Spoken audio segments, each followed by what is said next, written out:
बहुत बहुत अभिनंदन है। तो प्रत्येक दिवस की भांति रात्रि 9 बजे हम यहाँ उपस्थित होते हैं चर्चा को लेकर, और आज भी यह चर्चा प्रारंभ हो रही है। तो विषय है ब्रह्म का शरीर में प्रवेश। ऐतरेय उपनिषद पर आधारित यह चर्चा है, अर्थात इसकी व्याख्या, इसकी चर्चा ऐतरेय उपनिषद में मिलती है। यद्यपि ब्रह्म सर्वव्यापी है, ब्रह्म आत्मा सर्वव्यापी ही है और उसी से सब कुछ बना है, परंतु फिर भी यह सब भ्रम युक्त है। और उसमें किस प्रकार से ब्रह्म का प्रवेश होता है, ये वर्णन आज हम इसमें देखेंगे कि यह जो शरीर है, यद्यपि सब कुछ ब्रह्म से ही बना है, उसी के द्वारा बना है, उसी से बना है, लेकिन अंत में किस प्रकार से ब्रह्म का प्रवेश फिर क्यों होता है, किस कारण होता है, किस हेतु होता है, इसका वर्णन भी मिलता है उपनिषदों में। तो उसी का वर्णन हम आज समझने का प्रयास करेंगे इस चर्चा में।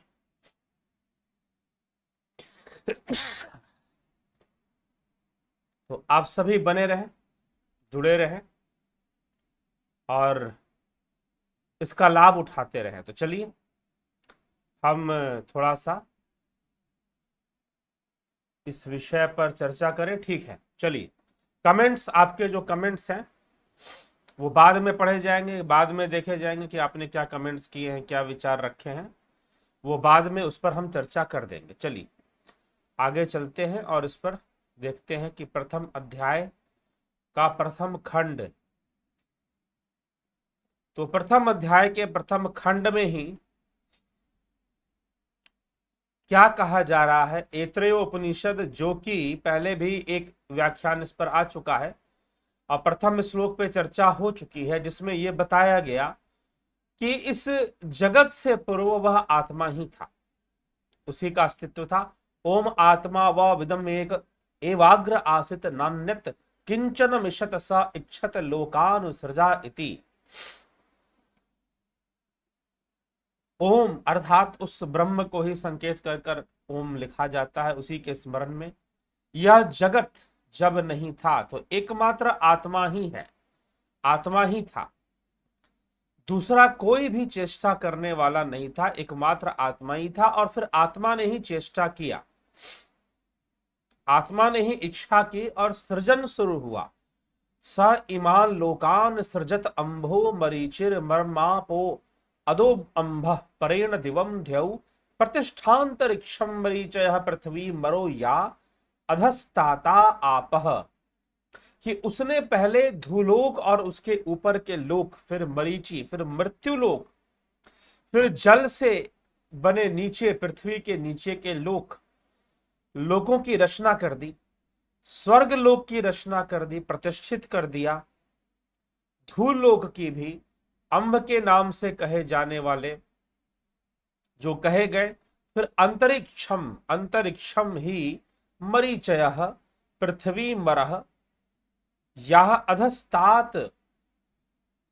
इस प्रकार से उसने ऐसे कई लोकों की रचना, पृथ्वी के नीचे के लोकों की रचना, ऊपर के लोकों की रचना भी उसने कर दी। जल का प्रयोग करते हुए उसने कई लोकों की रचना यहां पर की है, इस तथ्य को रखा गया। फिर कहा गया सा इक्षते मेना लोका लोकपालानुसृजा इति सो अद्भयः एव पुरुषम समुद्धृतात मूर्छयत। अर्थात कि इन लोकों की रचना करने के बाद उसने चेष्टा किया कि अब लोकपालों की रचना भी होनी चाहिए। लोकपाल अर्थात इस लोक की पालना कौन करेगा। ये इतने सारे जो लोक मैंने रचे हैं, इन लोकों की रचना, पालना कौन करेगा। तो लोकपालानुसृजा इति सो अद्भयः। उसने फिर विचार किया कि ये तो हुए लोक, लोकपालों की भी रचना मुझे अवश्य करनी चाहिए। यह विचार कर कर उसने जल से ही हिरण्यगर्भ पुरुष को प्रकट किया। हिरण्यगर्भ पुरुष। हिरण्यगर्भ पुरुष व्याख्याकारों के अनुसार यहां पर हिरण्यगर्भ पुरुष ब्रह्मा जी को ही कहा जा रहा है। हिरण्यगर्भ पुरुष किसे कहा जा रहा है? ब्रह्मा जी को ही कहा जा रहा है। तो ब्रह्मदेव को, ब्रह्मा जी को हिरण्यगर्भ पुरुष के नाम से यहां कहा जा रहा है। और उसी परमात्मा ने, उस ब्रह्म आत्मा ने, उसी ने जो यहां आत्मा शब्द से संबोधित किया गया है, जिसे आत्मा कहा गया है, उसी परम शक्ति ने हिरण्यगर्भ रूप पुरुष को प्रकट कर दिया ताकि हिरण्यगर्भ की सृष्टि हो सके। हिरण्यगर्भ की सृष्टि क्या है? हिरण्यगर्भ की सृष्टि सूक्ष्म सृष्टि है। तो अब उसकी सृष्टि प्रारंभ होती है हिरण्यगर्भ की। तो यहां से वो चर्चा करते हुए कहते हैं कि तम, उस हिरण्यगर्भ पुरुष को लक्ष्य करके, तम अभ्य तपत अभितप्तस्य तस्य यथांडम मुखम निर्भिदत मुखात वाक वाचः नासिके निर्भिदेताम नासिकभ्याम प्राणः प्राणात वायु अक्षणी निर्भिदेताम अक्षभ्याम चक्षुः चक्षुषः आदित्य कर्णौ निर्भिदेताम कर्णाभ्याम श्रोत्रम श्रोतात दिशः प्रकटे दिशः त्वक निर्भिदित त्वचः लोमानि लोमभ्यः ओषधि वनस्पतयः हृदयं निर्भिदित हृदयात् मनः मनसः चंद्रमाः नाभि निर्भिदित नाभ्यार अपानः अपानात् मृत्युः शिश्नम निर्भिदितः शिश्नात् रेतः रेतसः आपः। इस प्रकार से सृष्टि शुरू हो गई उस हिरण्यगर्भ पुरुष के द्वारा। क्या उसने क्या किया? उस हिरण्यगर्भ पुरुष को ही लक्ष्य कर कर संकल्प रूप तप किया। उस तप से तपे हुए हिरण्यगर्भ के शरीर से, वास्तव में यह तप किसका है? हिरण्यगर्भ पुरुष का है जी नहीं। यह जो तप है वह उस आत्मा का ही तप कहा जा रहा है जिसने हिरण्यगर्भ पुरुष के लक्ष्य को निश्चित करके उसने तप किया, संकल्प रूपी तप किया। अर्थात संकल्प को निश्चित किया जिससे कि उस हिरण्यगर्भ रूपी अंडे में, उस वो एक अंडा का रूप है। हिरण्यगर्भ का जो मूर्ति है, जो हिरण्यगर्भ है, वो एक अंडे के रूप में है, यहां पर बताया जा रहा है। तो इस व्याख्या के अनुसार वह हिरण्यगर्भ पुरुष एक अंड के रूप में है। उस अंड में विस्फोट हो जाता है, वह अंडे की तरह फूट गया और उसका मुख छिद्र प्रकट हुआ, उसका मुख पैदा हुआ। और फिर मुख से वाक इंद्रियां पैदा हुई, अग्निदेव पैदा हुए, और फिर उसी मुख से अग्निदेव प्रकट हुए। नासिका के दोनों छिद्र प्रकट हुए, प्राण उत्पन्न हुए, प्राण से वायु देव उत्पन्न हुए। अक्षनी दोनों आंखों के छिद्रों से, आंखों के छिद्रों में से चक्षु नेत्र इंद्रिय प्रकट हुए, नेत्र इंद्रियों से सूर्य प्रकट हुए। कर्णव दोनों कानों के छिद्र से प्रकट हुए, कानों से भोत्र इंद्रिय प्रकट हुई। श्रोत्र इंद्रिय से, क्षमा करें, श्रोत्र इंद्रिय प्रकट हुई, श्रोत्र इंद्रिय से दिशाएं प्रकट हुई। फिर त्वचा प्रकट हुई, त्वचा से रोम उत्पन्न हुए, रोमों से औषधि और वनस्पतियां प्रकट हुई। हृदय प्रकट हुआ, हृदय से मन का आविर्भाव, मन से मन का कारक चंद्रमा और नाभि प्रकट हुए, नाभि से अपान वायु प्रकट हुआ और अपान वायु से मृत्यु के देवता भी उत्पन्न हुए। और फिर लिंग प्रकट हुआ, शिश्न प्रकट हुआ, उस शिश्न से वीर्य प्रकट हुआ, वीर्य से जल उत्पन्न हुआ, तो जल की उत्पत्ति हुई। तो ये हिरण्यगर्भ इस रूप में अनेकों रूप धारण करने लगा। यह जो हिरण्यगर्भ था उससे इस प्रकार से इंद्रियां और उन इंद्रियों के देवता भी प्रकट होने लगे। जैसे कि नेत्रों के देवता सूर्य हैं तो वो प्रकट हुए, कर्णों के देवता दसों दिशाएं हैं तो वो प्रकट हो गए। तो इस प्रकार से कई वनस्पतियों के प्रकट होने की बात, रोमों से, रोमकूपों से वनस्पतियां प्रकट हो गई, त्वचा प्रकट हुई, रोमकूप प्रकट हुए, वनस्पति प्रकट हुई, शिश्न लिंग प्रकट हुआ, उससे वीर्य आया, वीर्य से जल बन गया। तो इस प्रकार की व्याख्या इस श्लोक में की जा रही है। तो ये सारी सृष्टि शुरू कहां से हो रही है? आत्मा से ही हो रही है। आत्मा की संकल्प से, अर्थात संकल्प उसकी एक परछाई है। वह संकल्पहीन होकर, अर्थात भावातीत होकर, भावहीन होकर वह भाव करके सृष्टि कर रहा है। अर्थात उसका एक परछाई के रूप में उसकी यह सृष्टि चल रही है। वास्तविक ना होते हुए भी वह उसी के द्वारा है, वास्तव में वही उसका कारण है। तो इस प्रकार से यह सृष्टि की चर्चा प्रथम खंड में, प्रथम अध्याय के प्रथम खंड में, आज का जो हमारा विषय है वो प्रथम अध्याय तक है। ऐतरेय उपनिषद में 3 अध्याय हैं, तो एक व्याख्यान पहले उस पर हो चुका है।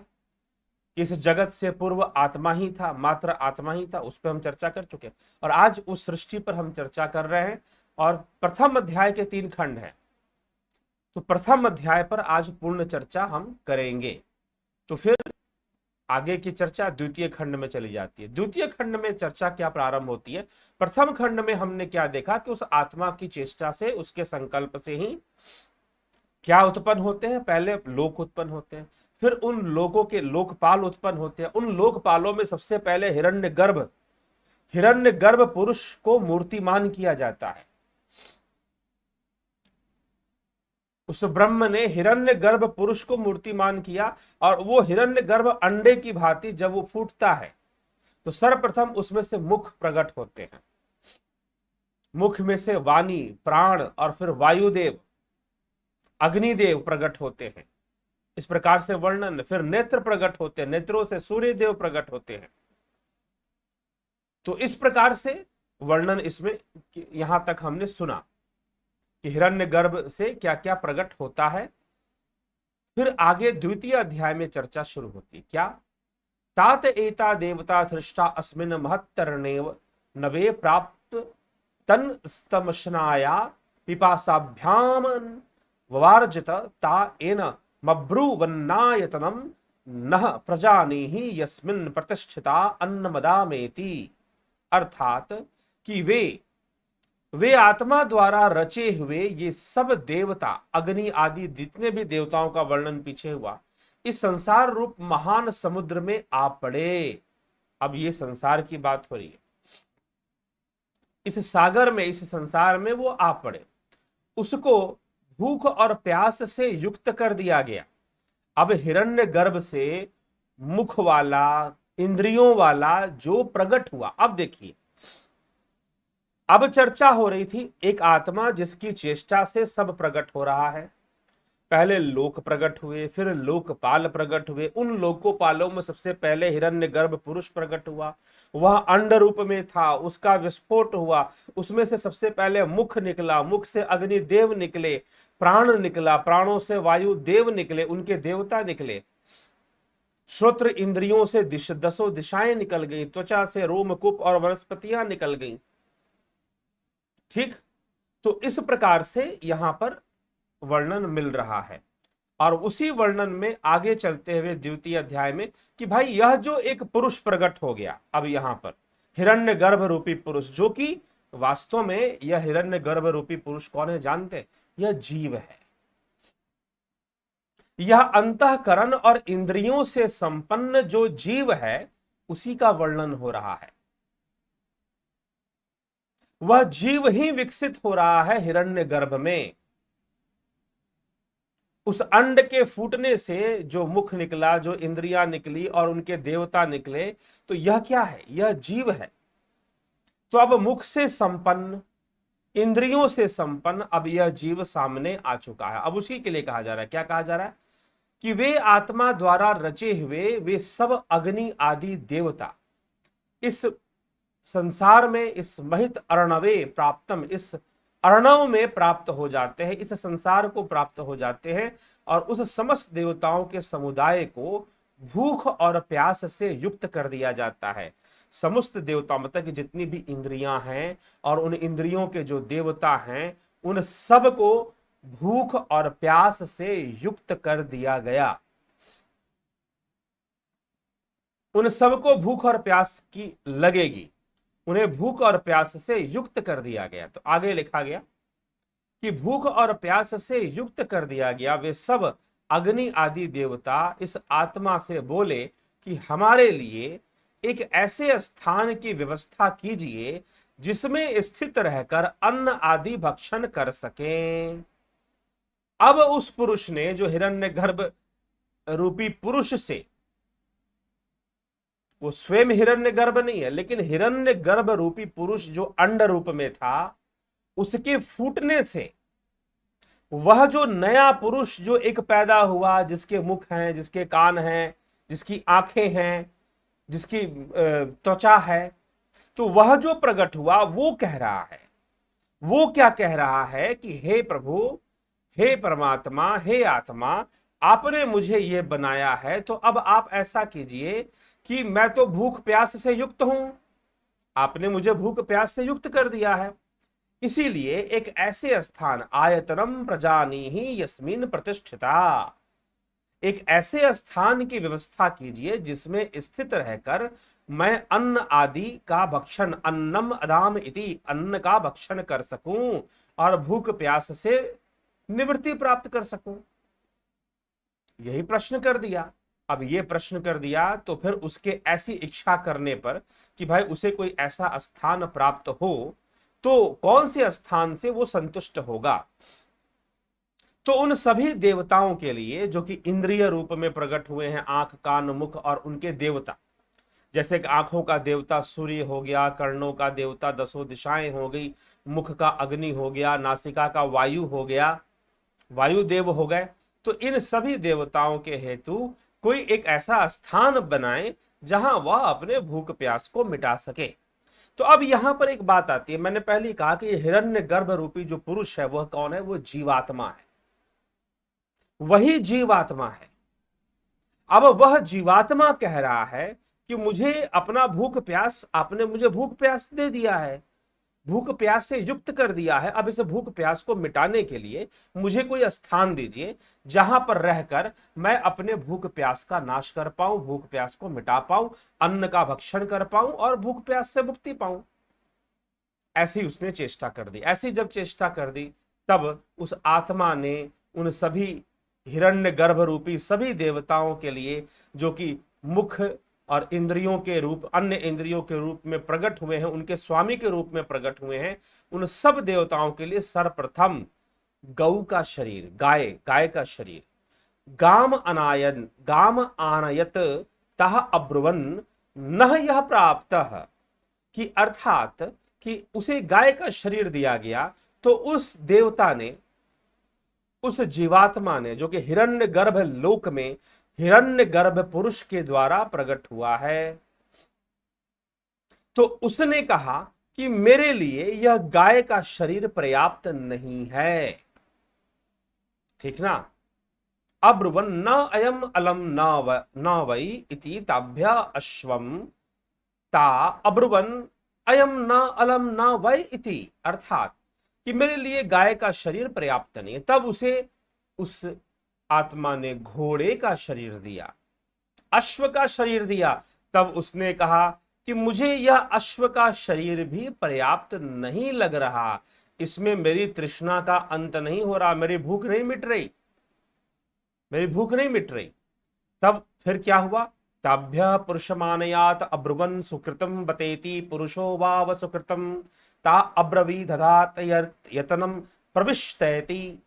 ताभ्य, फिर उनके लिए, उन सभी देवताओं के लिए मनुष्य का शरीर लाया गया। उस आत्मा ने मनुष्य का शरीर सामने रख दिया कि मनुष्य का शरीर उससे लाया गया, तो वो बोले कि यह बहुत सुंदर है, यह शरीर मुझे बड़ा प्रिय लग रहा है। और मनुष्य शरीर की सुंदर रचना को देखकर सभी देवताओं ने कहा कि यह हमें पसंद है। तब उन्हें कहा गया, उस हिरण्य गर्भ पुरुष ने कहा कि तुम इन सब में प्रविष्ट हो जाओ, और वो सारे देवता इस मनुष्य के शरीर में प्रविष्ट हो गए। उसके बाद अगले श्लोक में कहा जा रहा है, अग्निवाकः भूत्वा मुखम प्राविशत वायु प्राणः भूत्वा नासिके प्रविशत। अब देखिए, अब यहां पर पहले, अब यहां पर सृष्टि क्रम को बताया गया है कि पहले हिरण्य गर्भ सृष्टि हुई, सूक्ष्म सृष्टि हुई पहले, उसके बाद स्थूल सृष्टि हुई। क्योंकि मनुष्य का शरीर स्थूल है और हिरण्यगर्भ पुरुष सूक्ष्म है। तो उस हिरण्यगर्भ पुरुष से सूक्ष्म लोक में पहले क्या बना? जीवात्मा बना। आगे विषय यह और स्पष्ट होते हुए आएगा कि हिरण्यगर्भ, अंड रूपी हिरण्यगर्भ के फूटने से मुख निकला। यह मनुष्य का शरीर नहीं था, यह जीव था। अभी उसको रहने के लिए स्थान चाहिए, क्योंकि उसे भूख और प्यास से युक्त कर दिया गया।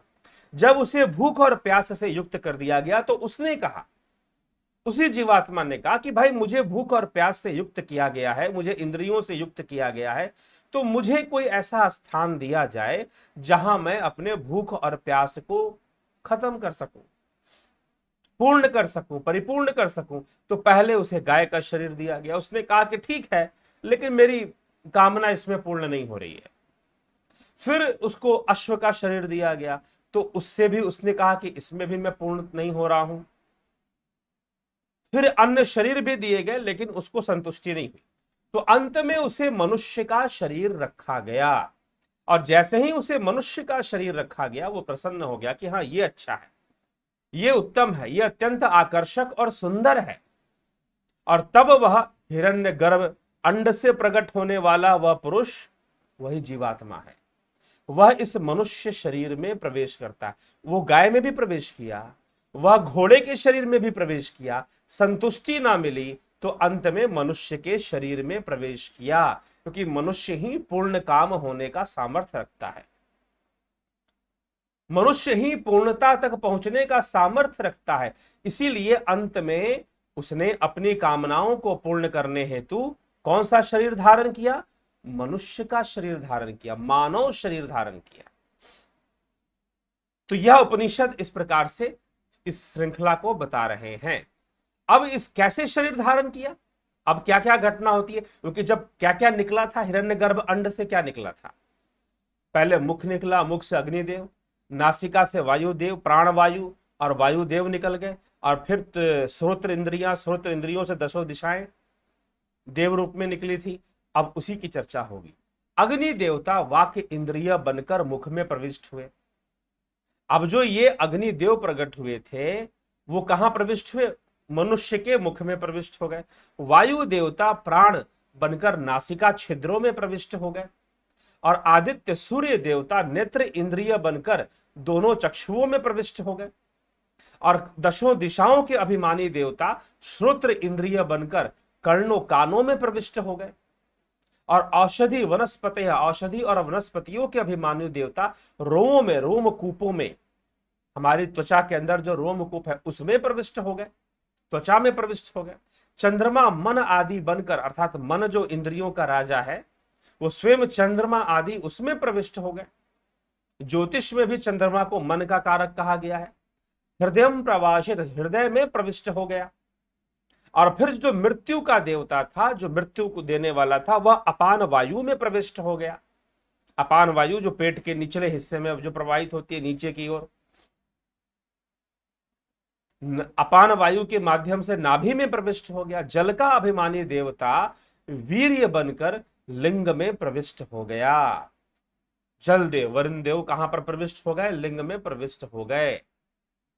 तो इस प्रकार से पहले तो वो हिरण्यगर्भ से प्रकट हुए, हिरण्यगर्भ का मुख प्रकट हुआ, उस मुख से अग्निदेव प्रकट हुए, नासिका प्रकट हुई, उस नासिका से वायुदेव प्रकट हुए। और अब जो है वो सबके सब मनुष्य शरीर में कैसे प्रवेश कर गए? तो मनुष्य के मुख से अग्निदेव प्रविष्ट किए, नासिका से वायुदेव प्रविष्ट किए, आंखों से सूर्यदेव प्रविष्ट किए, कानों से दसों दिशाओं के जो देवता है वो प्रविष्ट कर गए, त्वचा से वनस्पति, वनस्पति भी एक देवता है वेदों के अनुसार। ओम देव शांति, पृथ्वी शांति, राप शांति, ओखदय शांति, वनस्पति शांति। ये सारे देवता, औषधि रूप देवता, वनस्पति रूप देवता, ये रोमकूपों में त्वचा के माध्यम से त्वचा में प्रविष्ट कर गए। लिंग में जलदेव प्रविष्ट कर गए, वीर्य बन गए। अपान वायु में मृत्यु देव प्रविष्ट कर गए, नाभि के अंदर। ठीक है, इस प्रकार से पूरे मनुष्य शरीर में ये देवता अपना अपना स्थान ग्रहण कर लेते हैं। तो मनुष्य शरीर के अंदर सारे देवता हैं, तो देवता अपना अपना स्थान ग्रहण कर लेते हैं। इस प्रकार से इस श्लोक में बताया गया। अब इसके बाद देवताओं का ग्रहण हो गया। अब इसके बाद अब क्या होता है? कि उस आत्मा से भूख और प्यास ये दोनों बोली कि हमारे लिए भी कोई स्थान व्यवस्था कीजिए, क्योंकि आपने इन सब के साथ हमें भी जोड़ दिया है, तो अब हमारी तो व्यवस्था करो भाई। तो उनसे तुम दोनों को इस सब देवताओं में ही भाग दिया जाता है, अर्थात कि भूख और प्यास को जिस प्रकार से देवता अपना हवि ग्रहण करते हैं, वैसे ही भूख और प्यास भी उसी के भाग को ग्रहण करेंगे, उसी के भाग को ग्रहण करेंगे। जिस प्रकार से अन्य देवता ग्रहण करते हैं, वैसे ही भूख प्यास रूपी यह उनको भी देवता की ही संज्ञा दे दी गई। और उनसे कहा गया कि भाई जैसे देवता लोग ग्रहण करेंगे, इस शरीर में उन्होंने प्रविष्ट किया है, तो इस शरीर के माध्यम से वो भूख और प्यास से वो सारे युक्त हैं, इसलिए तुम्हें चिंता करने की जरूरत नहीं है, तुम्हें अलग स्थान की आवश्यकता नहीं है। इस शरीर के माध्यम से देवताओं को जो प्राप्त होगा वो वास्तव में तुम्हें ही प्राप्त होगा, ऐसा कहा गया भूख और प्यास के लिए। तो अब वो शांत हो गए, भूख और प्यास दोनों भागीदार होंगे इन सब में जो देवताओं को प्राप्त होगा। फिर अगले यहां पर द्वितीय खंड समाप्त हुआ। तृतीय खंड से फिर अब चर्चा चलती है। स इच्छते मेनु लोकाश लोकापालशाभ्य सृजा इति, कि फिर विचार किया कि निश्चय ही ये सब लोकपाल भी, इनके लिए अन्न की सृष्टि करनी पड़ेगी। तो उसी आत्मा ने इन सब की रचना हो जाने पर उसी आत्मा ने विचार किया कि ये सब लोक और लोकपाल तो रचे गए, इनके देवता भी रच दिए गए, लेकिन इनकी रचना कार्य तो पूरा हो गया। अब इनके निर्वाह के लिए अन्न भी होना चाहिए। क्या होना चाहिए? अन्न भी होना चाहिए। तो अब अन्न की सृष्टि होनी चाहिए। ऐसा विचार कर कर उसी आत्मा ने, उसी ब्रह्म ने जलों को तपाया, पंचभूतों को तपाया। अपह अभ्य तपता, पंचभूतों को तपाया। तभ्य अभितप्तभ्य मूर्ति ही अजायत, वै या सा मूर्ति ही तत् वही अन्नम, अर्थात उनको पंचभूतों को तपाकर उसने अन्न को मूर्तिमान बनाया। मतलब कि सब कुछ मूर्तिमान है, यह शरीर भी मूर्तिमान है। मूर्त कहने का मतलब कि वास्तव में इसके अंदर चेतना नहीं है, वास्तव में यह एक शक्ति तो नहीं है, लेकिन यह किसी दूसरी शक्ति के द्वारा चलाया गया है, उसका स्थान बन चुका है यह जीवात्मा का। तो इसीलिए यह जो मूर्त है वह मूर्त को ही ग्रहण करेगा। इसीलिए पंचभूतों को तपाकर अन्न को मूर्तवान बना दिया, अन्न को मूर्तवान बना दिया। अन्न सूक्ष्म रूप में नहीं, अब स्थूल रूप में इस मूर्त शरीर के लिए मूर्त अन्न ही, अर्थात यह मिट्टी से बना हुआ शरीर मिट्टी का ही अन्न खाएगा, मिट्टी से बनी हुई वस्तुएं ही खाएगा। तो अन्न का सृजन यहां पर करने की बात आ रही है, और अन्न का सृजन कर दिया गया। और उस अन्न को उस जीवात्मा ने मनुष्य शरीर से ग्रहण करना शुरू कर दिया। फिर कहा गया तत्प्राणेन अजिधृक्षत तत्प्राणेन ग्रहीतुम न अशक्नोत यत सह एनत प्राणेन अग्रहैषत ह अन्नम अभिप्राप्य एव अतृप्स्यत। उस अन्न को प्राण इंद्रियों के द्वारा पकड़ना चाहा। अब अन्न का ग्रहण कैसे होगा? अन्न को ग्रहण करने वाला देवता कौन है? अन्न को खाने वाला कौन है? अब सुनिए ध्यान से, बड़ी रहस्यमयी बात है और बड़ी ही प्रेरणादायी बात भी है। अब यहां पर एक प्रश्न आया कि अन्न को कौन सा देवता ग्रहण करेगा? वो कौन सा देवता माध्यम बनेगा जो कि अन्न को ग्रहण कर कर बाकी देवताओं का भी पोषण करेगा इस शरीर के अंदर? इसी मनुष्य शरीर में मुख से अग्नि देव प्रवेश कर गए, नासिका से वायु देव प्रवेश कर गए, नेत्रों में सूर्य देव प्रवेश कर गए, कर्णों में दसों दिशाओं के देवता प्रवेश कर गए, त्वचा में वनस्पति औषधियां प्रवेश कर गई जो कि देव रूप में है, अपान वायु में मृत्यु देव प्रवेश कर गए नाभि में, और फिर शिश्न में, लिंग में वीर्य रूप में जल देव प्रवेश कर गए। अब उनसे क्या होने वाला है? वो अन्न को ग्रहण करेंगे। कैसे ग्रहण करेंगे? तो उसकी चर्चा आती है कि अन्न को वो कैसे ग्रहण करेंगे। तो लिखा जा रहा है कि तत्प्राणेन अजिधृक्षत, कि उस अन्न को प्राण इंद्रियों के द्वारा पकड़ना चाहा, कि पहले प्राणों के द्वारा इस अन्न को पकड़ लिया जाए, इसका भक्षण किया जाए, लेकिन पकड़ नहीं सका। वह अन्न को प्राण इंद्रियों द्वारा ही पकड़ सकता, अवश्य अन्न को सूंघ कर ही तृप्त हो गया, क्योंकि नासिका के द्वारा पकड़ना चाहा तो नासिका का काम तो सूंघना था, प्राण वायु जहां से प्रवेश करती है उसका काम तो सूंघना था, तो वो सूंघ कर ही तृप्त हो गया, उसने उसका ग्रहण नहीं किया। तब जो है तचक्षुषा अजिधृक्षत तत्चक्षुषा ग्रहितुम, अर्थात तब चक्षु से, आंखों से पकड़ने का प्रयास किया, तो वो आंखें तो उस अन्न को देखकर ही तृप्त हो गई, पकड़ नहीं पाई, ग्रहण नहीं कर पाई। फिर जो है कानों के द्वारा, श्रोत्र इंद्रियों के द्वारा उस अन्न को पकड़ना चाहा, तो उसने उस अन्न के बारे में सुनकर ही तृप्त हो गई, कानों के द्वारा वो उसे पकड़ नहीं पाई, वह अन्न का नाम सुनकर ही तृप्त हो जाती हैं, पकड़ नहीं पाई। तब उसको चमड़ी के द्वारा, ये जो हमारी चमड़ी है, ये एक इंद्रिय, इसके द्वारा पकड़ने का प्रयास किया गया, तो भी वह मात्र स्पर्श से ही तृप्त हो गई, वह पकड़ नहीं पाई। फिर क्या हुआ? तत मनसा अजिधृक्षत तत मनसा ग्रहितुम न अशक्नोति सह एनत मनसा अग्रहैषत अन्नम ध्यात्वा एव अत्रपस्यत, अर्थात कि उसको मन से पकड़ना चाहा, उसको मन से भी ना पकड़ पाए। यदि वह इसको ही पकड़ लेता तो अवश्य ही अन्न को चिंतन कर कर ही तृप्त हो जाता, लेकिन वह अन्न को नहीं पकड़ पाया, यह कर्ण अन्न को नहीं पकड़ पाए। अगर पकड़ पाते तो सुनकर ही तृप्त हो जाते, खाने की जरूरत नहीं पड़ती ना, अन्न के बारे में सुनो और तृप्ति हो जाती, आंखों से अन्न को देखो और तृप्ति हो जाती, लेकिन तृप्ति नहीं होती है। इसीलिए आंखों से अन्न नहीं पकड़ा गया, कानों से नहीं पकड़ा गया, त्वचा से नहीं पकड़ा गया, और फिर नासिका से भी नहीं पकड़ा गया, मन से भी नहीं पकड़ा गया, मन के द्वारा भी वह अन्न नहीं पकड़ा गया।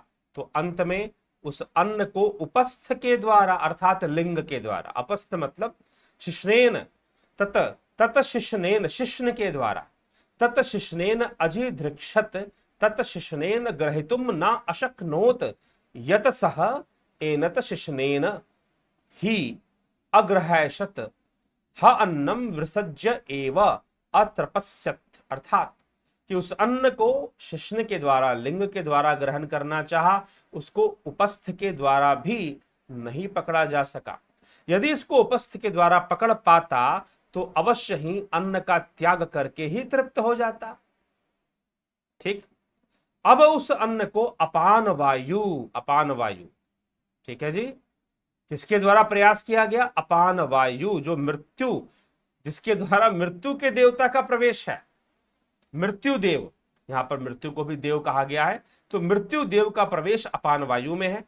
तो उस अन्न को अपान वायु के द्वारा ग्रहण करना चाहा तो उसको ग्रहण कर लिया गया। अपान वायु ही ग्रहण अर्थात ग्रहण करने वाला है। जो वायु अन्न से जीवन की रक्षा करने वाले के रूप में है वह अपान वायु है। जब हम भोजन करते हैं, जब हम भोजन करते हैं तो वह भोजन मुख से, भोजन नली है, उसके माध्यम से अमाशय में जाता है, पेट में जाता है, पेट से फिर छोटी आंत में जाता है, बड़ी आंत में जाता है, और जो उसका रस है, जो ग्रहण करने योग्य तत्व है, वो छोटी आंत के द्वारा ग्रहण कर लिया जाता है। डाइजेशन सिस्टम, डाइजेस्टिव सिस्टम आपने पढ़ा हो, पाचन तंत्र। तो अब यहां पर थोड़ा सा इसके बारे में बता रहे, समझ में आएगा आपको अपान वायु का काम। तो वास्तव में अन्न को ग्रहण किसने किया? अपान वायु ने किया। अपान वायु कौन सी वायु है? जब हमने मुख में भोजन डाल दिया और मुख में भोजन के बाद जिस प्रेशर से, जिस दबाव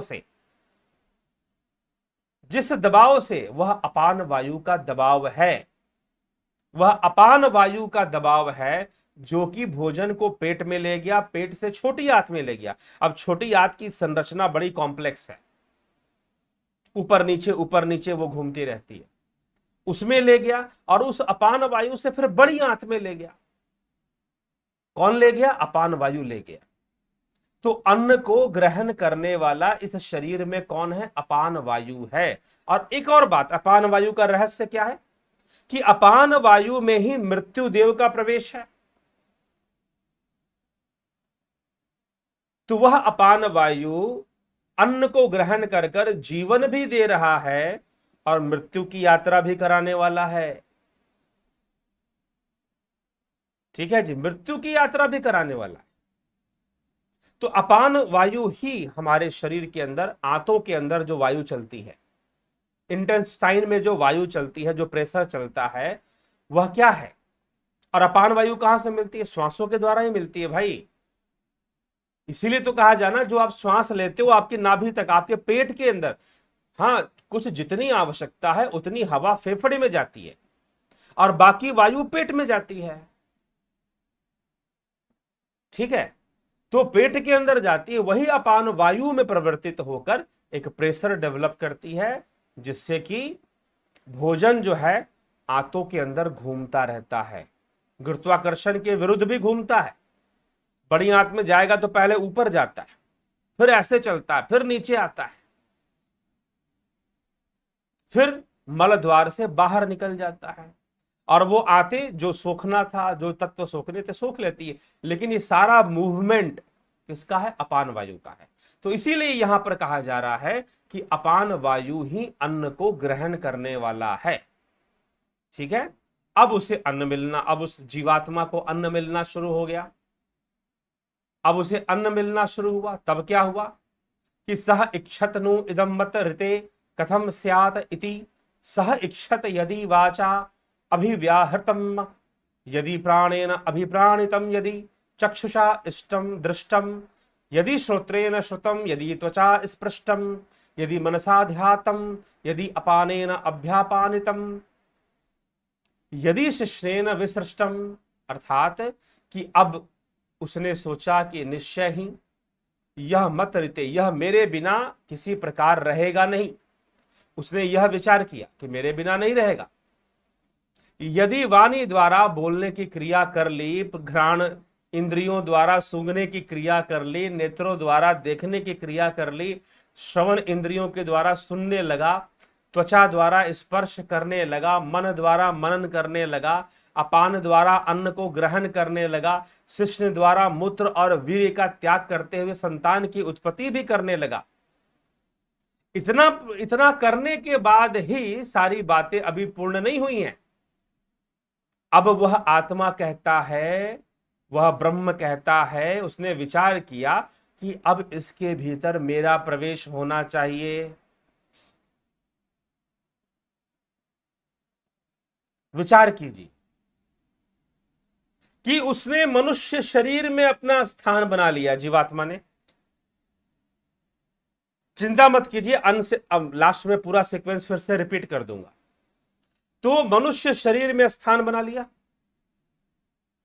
इंद्रियां हो गई, इंद्रियों के देवता हो गए, अन्न का ग्रहण होने लगा, सारी प्रक्रिया चलने लगी। अब वो क्या कर रहा है? अब वो आत्मा देखता है कि भाई यह तो आंखों से देख रहा है, कानों से सुन रहा है, त्वचा से स्पर्श कर रहा है, जिह्वा से स्वाद ले रहा है, नासिका से सुगंध ले रहा है, मन से मनन कर रहा है। मन भी तो एक इंद्रिय है, मन से मनन कर रहा है और अपान वायु से अन्न का ग्रहण कर रहा है और शिश्न से, अपने लिंग से मूत्र विसर्जित करता है और वीर्य के द्वारा संतान की उत्पत्ति भी करता है। ठीक है भैया, सब कुछ हो रहा है अब तो, लेकिन एक कमी तो फिर भी है। कमी यह है कि मेरा शुद्ध रूप तो इसमें नहीं है ना।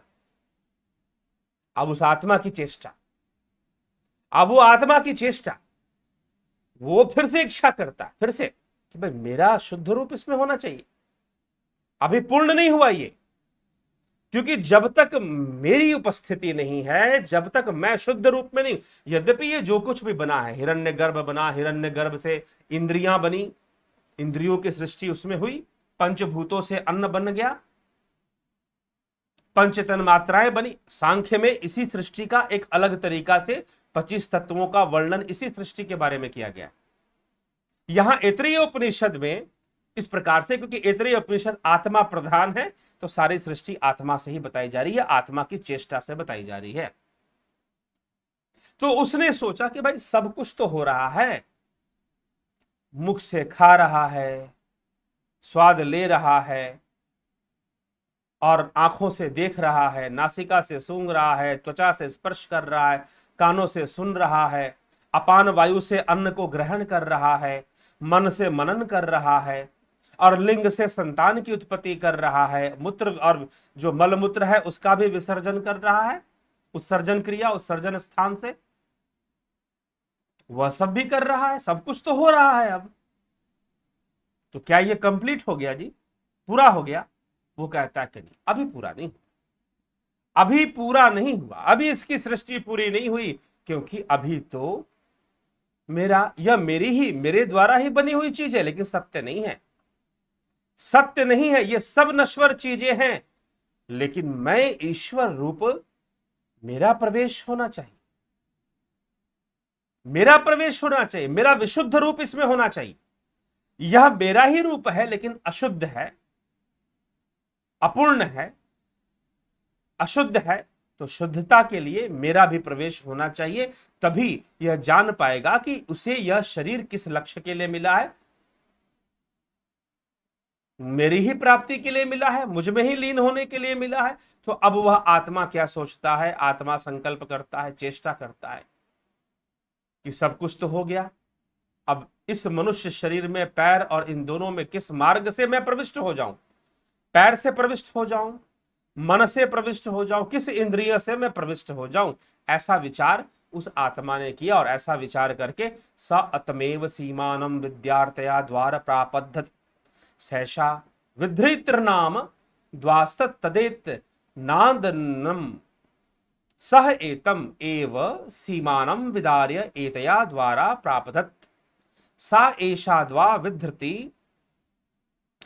नाम तत् एतत् नांदनम ब्रह्म तस्य त्रय आवसथा त्रयः स्वप्ना अयम अवसत अयम आवसत अयम आवसत इति, अर्थात कि उसने इस सीमा को चीरकर, अर्थात मनुष्य शरीर के मस्तक में ब्रह्मरंध्र में वो प्रवेश कर गया, इसके द्वारा शरीर में प्रवेश कर गया, और इस सीमा को चीरकर जो आखिरी सीमा उसके मस्तक पर है उसमें प्रवेश कर आनंद देने वाला वह आत्मा ब्रह्मद्वार अर्थात जिसे हम ब्रह्मरंध्र कहते हैं, उस आत्मा के तीन आश्रय बन गए। और कौन से तीन आश्रय उसके बन गए? स्वप्न अयम आवसत, स्वप्न एक स्थान बना, स्वप्न एक स्थान बना कि वह स्वप्न अवस्था में ही रहेगा। और फिर दूसरा यह ब्रह्मांड, यह जागृत अवस्था बना एक स्थान, और एक उसका परम धाम, अर्थात सबसे परे जो इसके लिए तूर्य शब्द का प्रयोग किया गया मांडुक्य उपनिषद में, परम धाम भी उसका एक स्थान बना। और यही तीन स्थान भगवान कृष्ण ने भी श्रीमद् भगवद गीता में बताए हैं। एक यह संसार का लोक और एक ब्रह्मा का लोक। यह ब्रह्मा का लोक क्या है? ब्रह्मा कौन? हिरण्यगर्भ पुरुष ही तो ब्रह्मा है, हिरण्यगर्भ पुरुष ही तो ब्रह्मा है। तो एक वो ब्रह्मा का लोक बताया गया, और इसके परे वह भी अव्यक्त है, वो ब्रह्मा का लोक भी अव्यक्त, इस जागृत अवस्था के लिए वो अव्यक्त है। लेकिन उस अव्यक्त से भी परे एक परम अव्यक्त है, जिसे भगवान कृष्ण परम धाम कहते हैं। अष्टम अध्याय श्रीमद् भगवद गीता में इसकी चर्चा मिलती है, अष्टम अध्याय में। तो वही चर्चा यहां पर कि उसकी तीन अवस्थाएं बन गई। तीन अवस्थाएं, एक उसकी शुद्धा अवस्था जो परम धाम है, अब एक हिरण्य गर्भ की अवस्था जो कि ब्रह्मलोक है, और एक इस मनुष्य शरीर में इंद्रियों के द्वारा जो बाहरी अवस्था है, ब्रह्मांड की अवस्था है, जिसे जागृत अवस्था कहा गया मांडुक्य उपनिषद में, वो यहां पर वर्णन किया जा रहा है। ये तीन अवस्थाएं बन गई उसके प्रवेश करने से। वास्तव में क्यों उसकी तीन अवस्थाएं बताई जा रही है? अब सीधी सी बात है, जो कुछ, इसीलिए तो वह सर्वव्यापी नहीं, वो स्वयं ही कण कण है। अभी किसी ने पूछा कि परमात्मा कण कण में है या स्वयं ही कण कण है? जी हां, वो स्वयं ही कण कण है। सब कुछ वो स्वयं ही तो बन रहा है भाई, वो स्वयं ही तो सब कुछ बन रहा है, इसीलिए तो उसी की तीन अवस्थाएं बताई जा रही है। एक उसकी शुद्ध अवस्था जो कि वो आत्मा रूप में है, और एक उसकी हिरण्य गर्भ अवस्था जो कि स्वप्न है, और एक यह बाहरी जागृत अवस्था जिसमें वह इस मनुष्य शरीर के बाहर से इंद्रियों से देख रहा है, सुन रहा है, और स्पर्श कर रहा है, मन से मनन कर रहा है, लिंग से वीर्य उत्पन्न कर रहा है, और फिर संतान की उत्पत्ति भी कर रहा है। इस प्रकार से वो ये सारी चीजें कर रहा है। ठीक है, ये कौन कर रहा है? वास्तव में वो आत्मा ही है, वो आत्मा ही है। तो इसकी तीन अवस्थाएं बन गई। तो एक इस मनुष्य शरीर में, हर शरीर में तीन अवस्थाएं नहीं, हर शरीर में दो अवस्थाएं, स्वप्न और जागृत। ब्रह्मांड की अवस्था, यहां पर ब्रह्मांड का प्रयोग हुआ है, यहां पर शब्द अलग, क्योंकि अलग उपनिषद है ये। ठीक है, तो यहां पर उसके लिए अलग शब्द का भी प्रयोग कर दिया गया है। ठीक,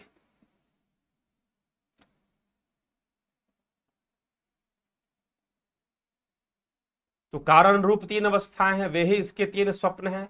तीसरा यह संपूर्ण ब्रह्मांड है, तो यहां पर तीसरा यह संपूर्ण ब्रह्मांड।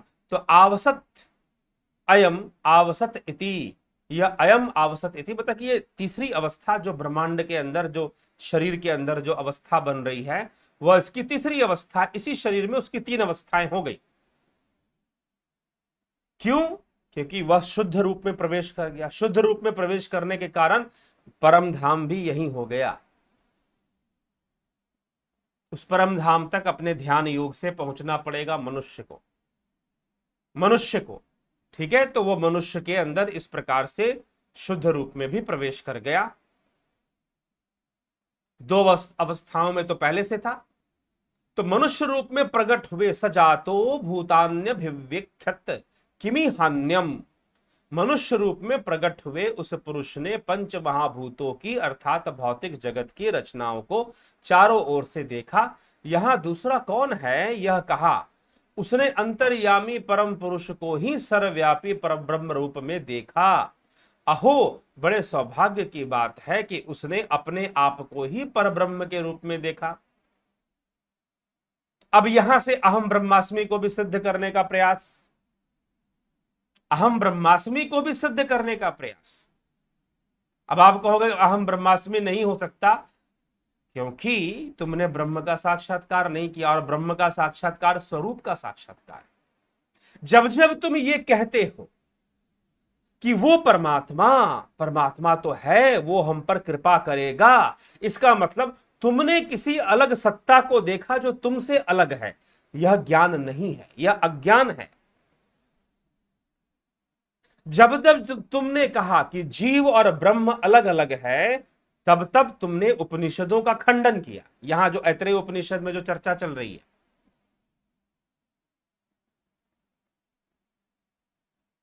तो जीव और ब्रह्म अलग अलग है। जी हां, अलग अलग वो अपनी अभिव्यक्ति में है, तत्व रूप से अलग नहीं है।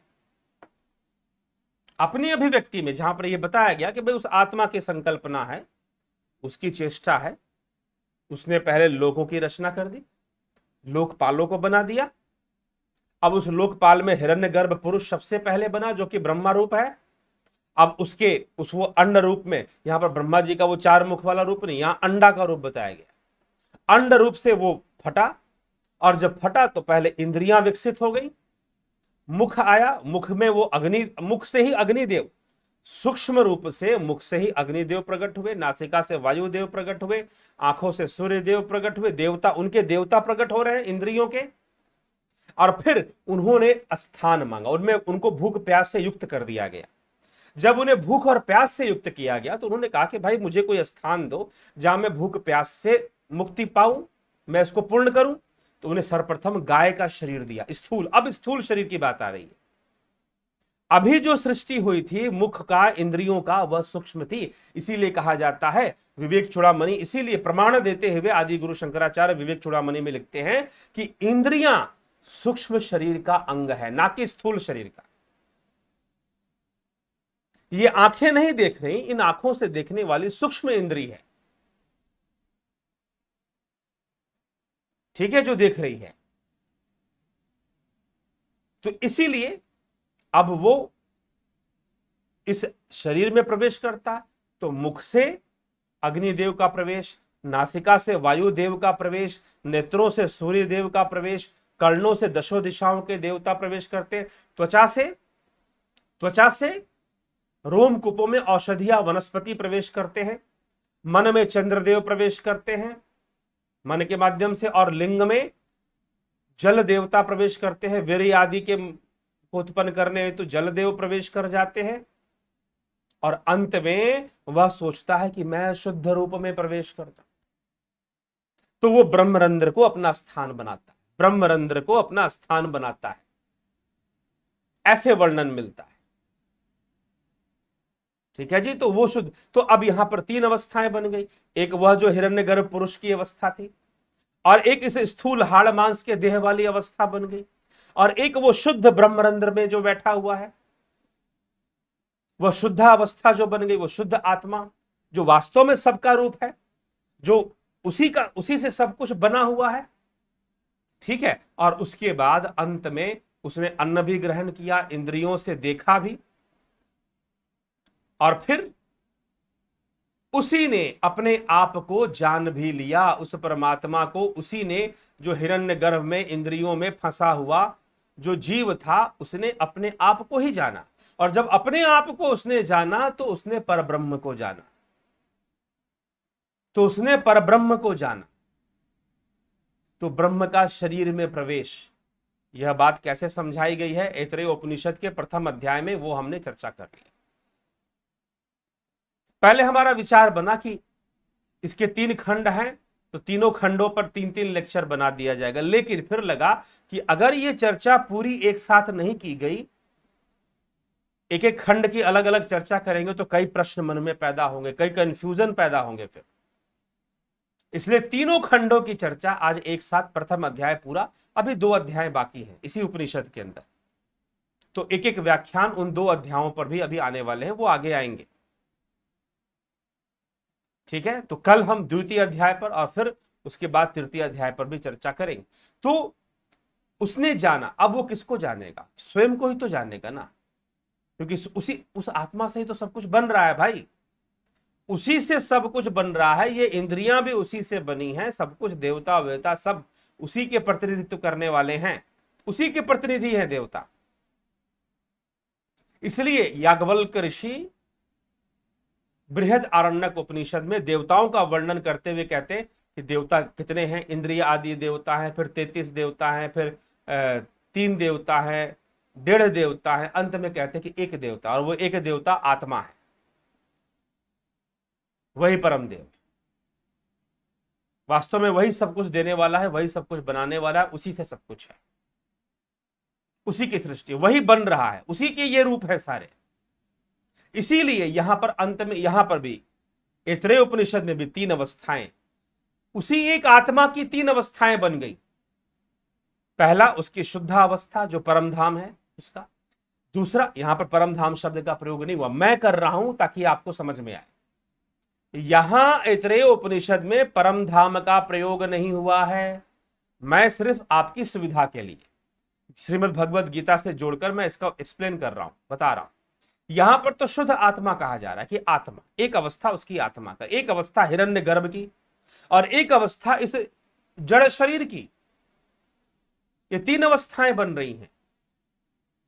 और इन्हीं 3 अवस्थाओं को फिर मांडुक्य उपनिषद में 4 अवस्थाओं में बताया गया है। यहां पर आत्मा की जो शुद्ध अवस्था है उसको तुरीय अवस्था में बताया गया, चतुष्पाद के रूप में बताया गया है मांडुक्य उपनिषद में या मांडुक्य कारिका में।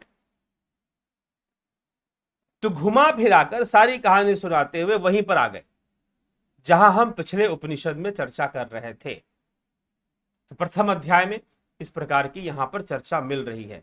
तो अब वो जीव अनेक कर्म करेगा और कर्म कर कर उसको भी वो जानेगा, इन 3 अवस्थाओं को वो जानकर परब्रह्म का साक्षात्कार कर लेगा।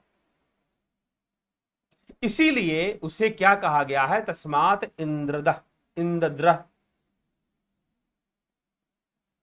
इंद्रद नाम वै संतम तम परोक्षेन इति आचक्षते हि देवा परोक्ष प्रिया इव, हि देवा परोक्ष प्रिया इव।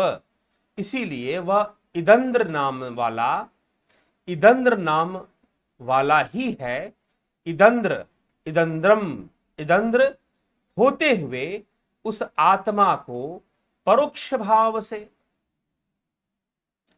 इंद्र यों पुकारते हैं, उसे इंद्र कहते हैं। मतलब इदंद्र से, यह इदंद्र है क्योंकि इसी से सब कुछ उत्पन्न हुआ है, इसीलिए उस आत्मा को भी इंद्र भी पुकारते हैं। तो देवता लोग मानो परोक्ष भाव से कही हुई बातों को पसंद करने वाले होते हैं। देवता लोग मानो तो इसी परोक्ष भाव से पसंद करने वाले होते हैं, इनडायरेक्टली जो बातें कही गई। तो इस प्रकार से इदंद्र इंद्र कहा गया। वास्तव में ये इंद्र भी, इदंद्र से इंद्र कहा गया क्योंकि इंद्र भी उस आत्मा को ही कहा जा रहा है, देवताओं का राजा, सारे देवता उसके प्रतिनिधि, उस आत्मा को, शुद्ध अवस्था को ही कहा जा रहा है क्योंकि उसी से तो सब आ रहा है। वैसे तो मन को भी इंद्र कहा गया है क्योंकि मन इंद्रियों का राजा है शरीर के अंदर, लेकिन उन सबका राजा भी वह आत्मा ही है, इसलिए उसे भी इदंद्र कहकर इंद्र नाम से भी जाना गया है। उस आत्मा के लिए भी इंद्र शब्द का प्रयोग कर दिया गया क्योंकि वही तीन अवस्था में आ रहा है, एक उसकी शुद्ध अवस्था, एक हिरण्यगर्भ की अवस्था। तो यहां पर ये तीन लोगों का भी वर्णन साफ हो जा रहा है। अनेक लोग बनते हैं लेकिन ये तीन लोग, ठीक है। तो ये चर्चा यहां पर आ रही है, यहां समाप्त होता है इस श्लोक के साथ। इसके तीन खंड हमने चर्चा कर ली। ऐतरेय उपनिषद प्रथम अध्याय पूर्ण हुआ, ठीक है। अगले अध्याय में अब ये जीवात्मा किस किस प्रकार से, यह जीवात्मा ही है अगर उसने परब्रह्म को नहीं जाना। परब्रह्म कोई दूसरा नहीं है, वो उसी का स्वरूप है, लेकिन वो अपने उस रूप को जानता नहीं है। जैसे कि एक बार एक शेरनी गर्भवती थी और उसने शिकार करने के लिए दौड़ लगाई तो उसका गर्भ गिर गया, मृत्यु हो गई, बालक जिंदा रह गया, लेकिन वो भेड़ों के झुंड में घुस गया। अब उसे नहीं पता कि वो कौन है, वो अपने आप को भेड़ ही समझता है।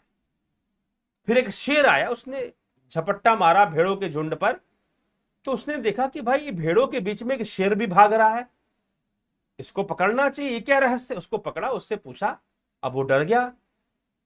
उससे कहा कि तुम तो शेर हो। उसने कहा कि नहीं नहीं, मैं तो भेड़ हूं, भेड़, क्योंकि वो भेड़ों में रहा है। तो इस इंद्रियों के बीच, भूख और प्यास के बीच रहने वाला यह जीव, यह हिरण्यगर्भ पुरुष इसी में आसक्त हो जाता है, अपने शुद्ध रूप को जान ही नहीं पाता, यहां तक कि अपने हिरण्यगर्भ रूप को भी भूल जाता है। वह इस स्थूल हाड़ मांस को ही अपना समझ लेता, अपना रूप मान लेता है। तो उस कारण से, इस आसक्ति के कारण वह फिर नव सृजन करता है। उस सृजन में क्या क्या घटनाएं घटती हैं वो अगले अध्याय में हम चर्चा करेंगे। तो कल अगला अध्याय बड़ा ही इंटरेस्टिंग होने वाला है, जरूर सुनिएगा। उसका नाम हमने दे दिया, उसको वो कर दिया गया, शेड्यूल कर दिया गया है कि जीवात्मा का दूसरा और तीसरा जन्म, इन दो रहस्यों को, ये दूसरा जन्म किसे कहा गया, तीसरा जन्म किसे कहा गया, उसका रहस्य क्या है, उसको समझाया गया। तो पुनर्जन्म का संबंध भी जुड़ता है और भी कई चीजें उसमें जुड़ती हैं, वो कल ही चर्चा में आएंगी। चलिए, तो जीवात्मा के लिए अर्थात हिरण्यगर्भ पुरुष के लिए, जो अंड से फटकर जो पैदा हुआ, उसके लिए बात कही जा रही है कि वही तो शरीर धारण किया है ना। उसी ने तो कहा ना कि भाई मेरे भूख प्यास को मिटाने के लिए कोई स्थान दो, तो पहले गाय का स्थान दिया, संतुष्टि नहीं हुई, घोड़े का स्थान दिया, संतुष्टि नहीं हुई, तो मनुष्य शरीर दिया गया। ठीक है, वो हमने सारी चर्चा सुन ली है, दोबारा से मैंने रिपीट कर कर भी बता दी है। चलिए आगे चलते हैं। आपके कमेंट्स, समय काफी हो गया है, शॉर्टकट में देखेंगे। अनूप कुमार भट्ट, कल आपने श्राद्ध निमित्त दान पूर्वजों तक कर्म संबंध के कारण पहुंचाने का बहुत ही सुंदर विवेचन किया। आहार जानने की जिज्ञासा है कि मुखादि, हाँ पुत्र देते हैं, क्योंकि पुत्र जो हैं मुखाग्नि देते हैं कि पुत्र ही नरक से मुक्ति का मार्ग है। पुत्र का अर्थ है जो नरक से मुक्ति दे, नरक से मुक्ति देने वाला। और पुत्री कौन, पुत्री भी नरक से मुक्ति देती है, तो इसलिए पुत्र और पुत्री यह दो नामकरण किए गए हैं। तो पुत्र नरक से मुक्ति देने वाला माना गया है, इसीलिए पुत्र ही देता है। गोपाल शर्मा प्रणाम, जगत नारायण जी, वैश्विका रावत जी अभिनंदन, Chittaranjan Barua ji, Vikram Singh ji, Smita Sawant ji, Usha Srivastava ji, Shanti Mohanty ji, the entire body is inside Brahm, then why how a Brahm enters the body. अभी पूरा क्लियर हो गया, बता दिया, यही तो बताया गया गुरुदेव का शरण में। अंजलि जी, सर जी नमस्कार, क्या पापी मनुष्य भगवान की शरण में आ जाए तो क्या भगवान उसे उनके पापों से मुक्ति देते हैं? भगवान क्यों पापों से मुक्ति देंगे उसे? वह अपने योग कर्म से, अपने भक्ति से, अपने योग से ही स्वयं ही पापों से मुक्त हो जाएगा। मतलब एक मैं बस इतना कहना चाहता हूं, मैंने आपकी, हाँ ठीक है, मैं ये भी कह सकता हूं कि हाँ भगवान की शरण में जाएगा, भगवान उसे मुक्ति देंगे, मैं कह सकता हूं, लेकिन इसमें एक एक अंधविश्वास आ जाएगा कि ऊपर कोई सत्ता बैठा हुआ है, ऊपरी कोई ताकत है जो हमारे पाप नष्ट कर देगा, हमें चुटकी बजाकर हमें मोक्ष दे देगा। जी नहीं, ऐसी परिकल्पना से बाहर निकलिए, यह सनातन धर्म की विचारधारा बिल्कुल नहीं है, यह सनातन धर्म की विचारधारा बिल्कुल भी नहीं है।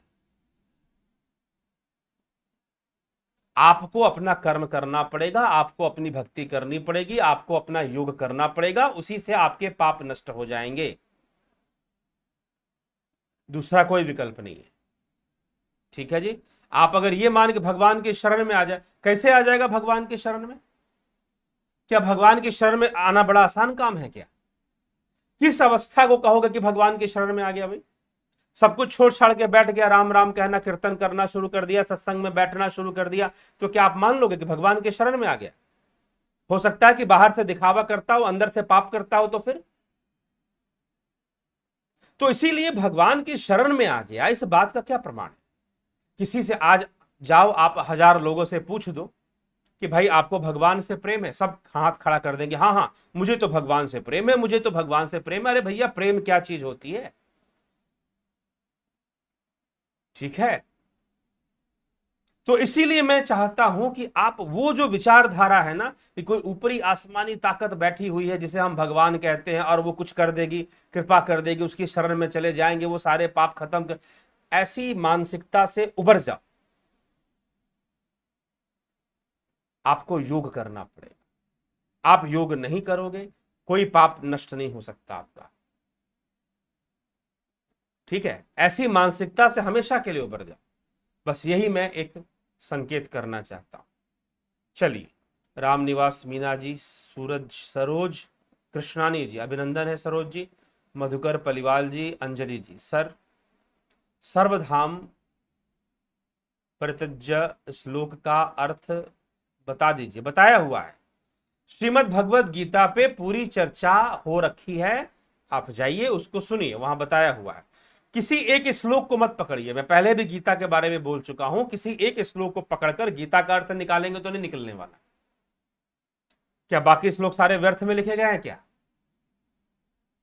पहली बात तो गीता को सुनने और समझाने वाले गीता का परिवेश ही छोड़ देते हैं, वो भूल जाते हैं कि गीता तो युद्ध भूमि में वाची जा रही है,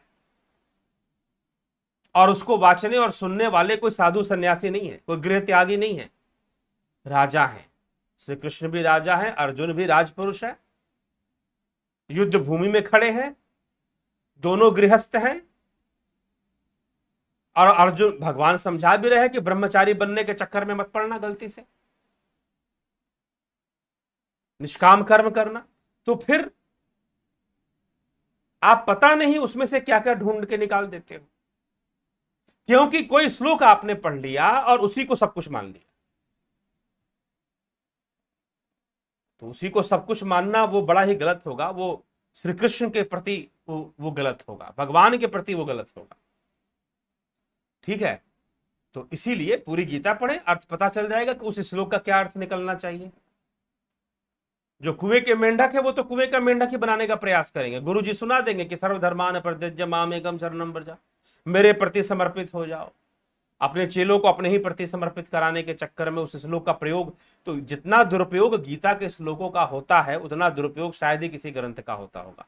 चलिए कोई बात नहीं, सुनिए जाकर गीता, उसमें मैंने पहले ही चर्चा कर दी, अब नई चर्चा यहां क्यों करूं।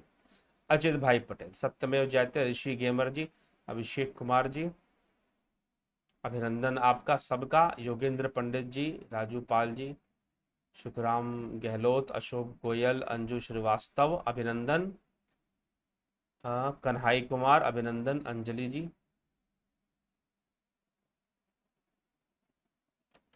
ठीक। भगवान ईश्वर तथा परमात्मा में क्या अंतर है, पहले ही बता चुके हैं अंजलि जी, आपका प्रश्न व्यर्थ हो रहा है। इसका मतलब आप सुनती नहीं हैं। आपको मैं एक हफ्ते से नोटिस कर रहा हूं, आप प्रश्न करती हैं और उस एक हफ्ते के बीच में ही, आप अंजलि हैं चाहे जो भी हो, आईडी आपकी अंजलि के नाम से है, आप एक हफ्ते के में ही आपने ऐसे प्रश्न किए हैं जिनका उत्तर मिल चुका है। तो कई बार लगता है कि व्यक्ति सिर्फ प्रश्न कर रहा है, उसका प्रश्न करना उद्देश्य मात्र है, कुछ ना कुछ उसको प्रश्न डालना है, कुछ ना कुछ कमेंट उसको डालना है, तो अंततः कड़े कदम उठाने पड़ते हैं।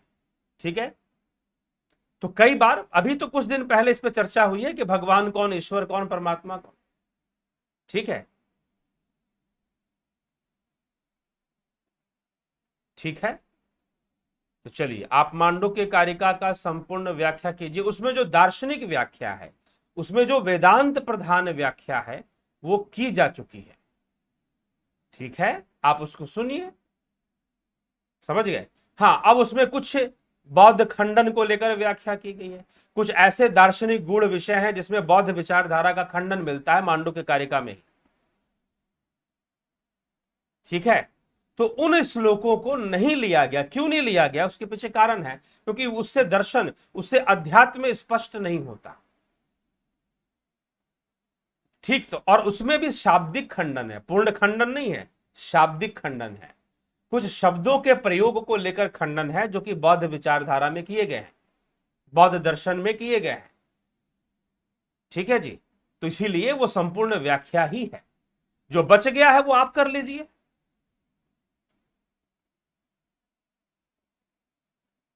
तो यह चीज है, क्योंकि दार्शनिक चर्चा है, मांडुक्य उपनिषद की का विस्तार है मांडुक्य कार्य का। शरीर ब्रह्म में ही है, तो ब्रह्म का शरीर में प्रवेश कैसे होता है, बता दिया गया, पूरी चर्चा हो चुकी। इसी विषय पर आज चर्चा हुई है। आप ना सुने तो रिपीट करके सुनिए।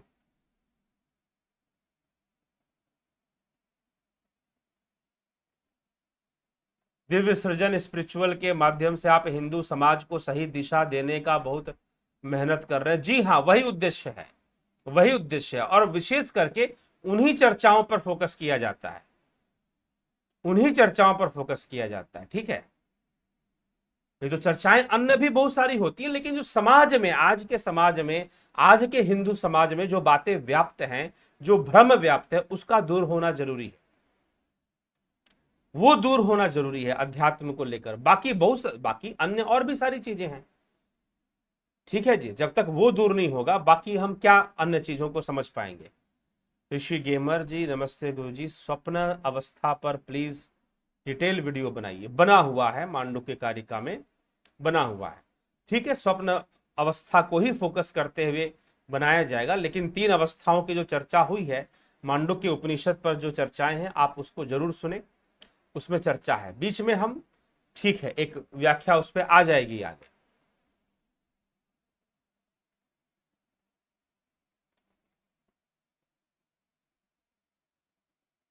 ठीक। सर जी, परमात्मा को सृष्टि निर्माण की क्यों जरूरत पड़ी, इसके लिए योग करना पड़ेगा। आप अगर ये जानना चाहते हैं कि परमात्मा को सृष्टि निर्माण की क्यों आवश्यकता पड़ी, तो इसके लिए आपको योग करना होगा। योग मार्ग से जब आप वहां जाएंगे तो आपको पता चलेगा कि उसको आवश्यकता क्यों पड़ी। ठीक है। एक अन्य विचारधारा यह कहती है, अगर हम मांडुक्य को ही ले ले, तो मांडुक्य के अनुसार उसने कोई सृष्टि नहीं की, स्वाभाविक रूप से सारी चीजें हैं। क्योंकि एक बात आप लोग नहीं पकड़ रहे हैं। क्या नहीं पकड़ रहे हैं, जिसको मैं डेली रिपीट करता हूं, डेली रिपीट करता हूं, डेली बोलता हूं, कि आपके सारे प्रश्न इस इंद्रिय जगत में हैं और यह इंद्रिय जगत मिथ्या है, वैज्ञानिक रूप से भी मिथ्या है। मात्र आध्यात्मिक और शास्त्रीय चिंतन छोड़ दीजिए, तो वैज्ञानिक रूप से भी यह मिथ्या है। कैसे मिथ्या है, इसकी पूरी व्याख्या, पूरे सिस्टम को, क्या परमात्मा अपवित्र वस्तु में है, इस टाइटल से एक वीडियो है, आप उस पर जाइए, उसको देखिए। ठीक है। तो निश्चय ही आप इसका उत्तर प्राप्त कर लेंगे। तो अगर आप ये जानना चाहते हैं तो योग मार्ग पर चलिए, ध्यान योग के द्वारा पहुंचिए, वहां तक आपको उत्तर मिल जाएगा, अन्यथा उत्तर हमने बता रखा है।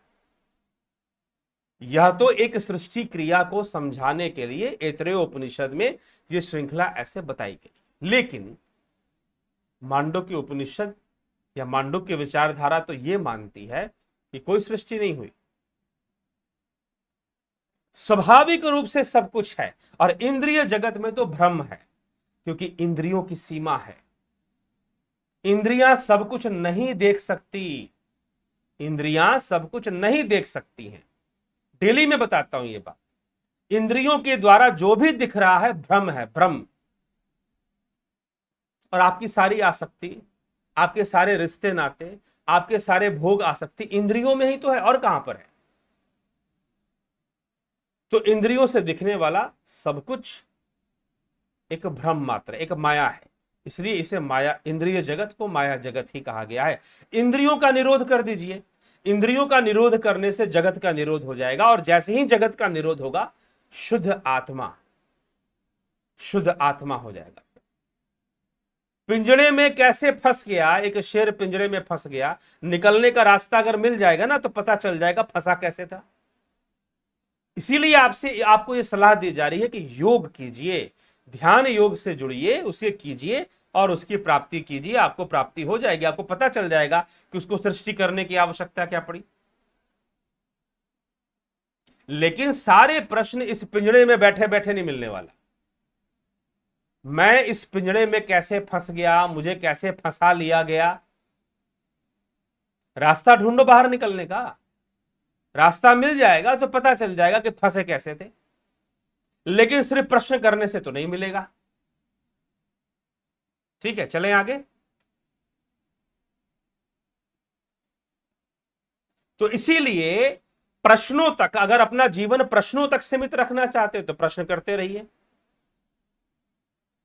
तो सुनिए, साफ स्पष्ट होता है कि सुनते नहीं हैं। अगर सुनते तो कोई दिक्कत नहीं था।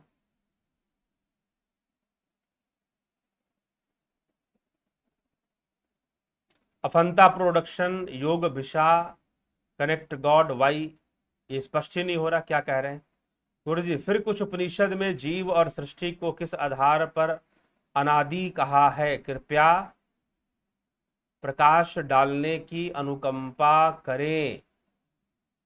जीव और सृष्टि तो अनादि है ही। अब ये प्रश्न आप कहां से लेकर आए गोपाल शर्मा जी? क्या इसमें से ये प्रश्न बन पाता है? अभी तक तो इसमें नश्वरता की बात ही नहीं हुई। आज जितनी भी मैंने बात की है उसमें नश्वरता नहीं है। उसमें बस इतना कहा जा रहा है कि आत्मा का संकल्प, उसकी चेष्टा, और उससे ऐसे ऐसे संरचनाएं शुरू होती हैं, हिरण्यगर्भ, उससे अंड, और उससे ये इंद्रियां प्रकट होती हैं। अब इंद्रियों के देवता वो स्थान मांगते हैं, हमें कोई स्थान दो। पहले उन्हें गाय का स्थान दिया गया, नहीं पसंद आया, घोड़ा का स्थान दिया गया, नहीं पसंद आया, मनुष्य का स्थान दिया गया, पसंद आ गया। वो उसमें प्रवेश कर गए, मुख से अग्निदेव प्रवेश किए, नासिका से, इतनी सारी चर्चा हो गई। उस चर्चा से आपका प्रश्न संबंध नहीं बना रहा है किसी भी प्रकार, क्योंकि आदि अनादि की कोई चर्चा ही अभी तक नहीं हुई। अभी आगे होगी द्वितीय अध्याय में और तृतीय अध्याय में। ठीक है, और जीव अनादि क्यों है ये कितनी बार पहले मैंने उत्तर दे चुका हूं मैं।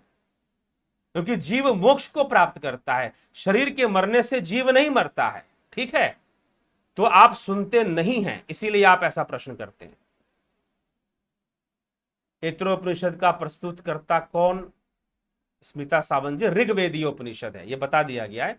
यह उपनिषद, इसका कोई विशेष प्रस्तुतकर्ता का नाम नहीं लिया गया है, यह ऋग्वेदीय उपनिषद है। ठीक, ये स्पष्ट रूप। आप इससे पहले वाला ऐतरेय उपनिषद पर यह दूसरा व्याख्यान है। आप पहले व्याख्यान में जाइए, स्टार्टिंग में सुनिए, वहां आपकर बताया। आपने वो नहीं सुना होगा, शायद इसीलिए प्रश्न कर रही है।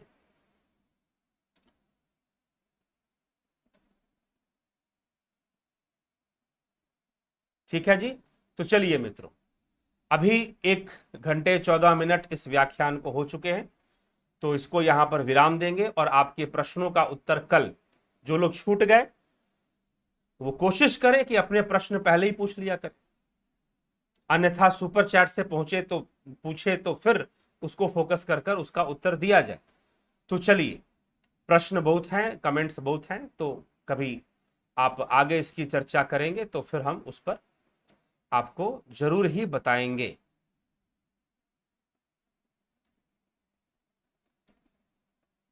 अभी इसको यहां विराम देते हैं, इस व्याख्यान को, कि समय की भी एक मर्यादा होती है। बहुत बहुत आभार आप सभी का। जुड़े रहें, बने रहें, और आगे और भी कुछ सूचनाएं भी हैं जिसको देना था, लेकिन समय काफी हो चुका है। तो सूचनाओं के बारे में, तो कुछ सूचनाएं जो देनी थी वो आपके मेंबरशिप से संबंधित, ध्यान योग के कोर्स से संबंधित, कि विशेष कोर्स कुछ आने वाले हैं ध्यान योग से संबंधित, उसके बारे में बताया जाएगा। बाकी यह जो जुपिटर और सन मेंबरशिप का जो कोर्स है वह 11 तारीख से शुरू हो रहा है। तो किसी ने पूछा कि अगला डेट क्या है, तो अगला डेट 29 तारीख है। जुपिटर और सन मेंबरशिप का जो अगली तारीख है, तो आज 9 हो गया, 10 तक, कल तक जो ज्वाइन करेंगे उनका कोर्स 11 तारीख से शुरू हो जाएगा। लेकिन उसके बाद जो ज्वाइन करेंगे उनका कोर्स 29 तारीख से, 29 of the month of the June, 29 तारीख से उनका कोर्स फिर शुरू किया जाएगा सन और जुपिटर के लिए। ठीक है। हाँ, अंतर्राष्ट्रीय योग दिवस है, उसमें कोई हम एक प्रोग्राम लेकर आएंगे तो उसके बारे में हम आगे आने वाले वीडियो में बताएंगे। लेकिन मैंने बता दिया कि कल तक जो लोग ज्वाइन करेंगे उनका कोर्स 11 तारीख को शुरू हो जाएगा, और उसके बाद जो ज्वाइन करेंगे उनका कोर्स 29 जून से शुरू होगा। तो हर महीने लगभग 11 और 29 से यह कोर्स शुरू होगा। ठीक है। तो बहुत बहुत आभार आप सभी का।